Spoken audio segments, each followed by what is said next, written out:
අයිබෝවන් යාළුවනේ අද අපි ලස්සන සයිපස් දේශයේ රසනහර පිනා යන අපේ අලුත්ම කෑම වීඩියෝ මාලාව පටන් ගන්න මෙන්න මෙහෙමයි. අද අපි රස බලන්න යන්නේ පසෝලාකි වල. අපි මේකට යොදා ගන්නේ අල, කැරට්, සැල්දරි, මයිදනෝ සහ ලෝණු. ඉන්පසුව අල සහ කැරට් පොඩි පෙති වලට කපා ගන්න.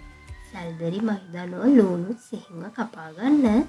මේකට ප්‍රෙෂර් කුකර් එකක් අත්‍යවශ්‍යයි මගේ යාළුවනේ. යාළුවනේ ඔයාලා ගන්න ප්‍රමාණය අනුව තෙල් එකතු කරගන්න. තෙල් රත් වුණ පසු එයට ලූණු, තක්කාලි සෝස්, අල සහ කැරට් දමා කවලම් කරගන්න. ඉන්පස්සේ මේකට එකතු කරගන්න සැල්දරි, මයිදනෝ, රස අණුව ලූණු, සීනි චුට්ටක් එකතු කරගන්න. ඕහොම යාළුවනේ මීට කලින් කරන්න වැදගත් දෙයක් තියෙනවා. අමතක වුණා නෙවෙයි අනේ. මේක තමා මේ කෑමේ අවශ්‍යම දේ. කලින් දවසේ රෑ පොඟාගත් පුංචි ඇට ප්‍රෙෂර් කුකර් එකේ සාමාන්‍ය පදමට තම්බා ගන්න. තම්බාගත් ඇට මේ මිශ්‍රණයට එකතු කර විනාඩි 15ක් පමණ තම්බා ගන්න. අනිවාර්යයෙන්ම වතුර එකතු කරගන්න. යාළුවනේ මම නම් සයිපස් වල කන්න කැමතිම කෑම මේක.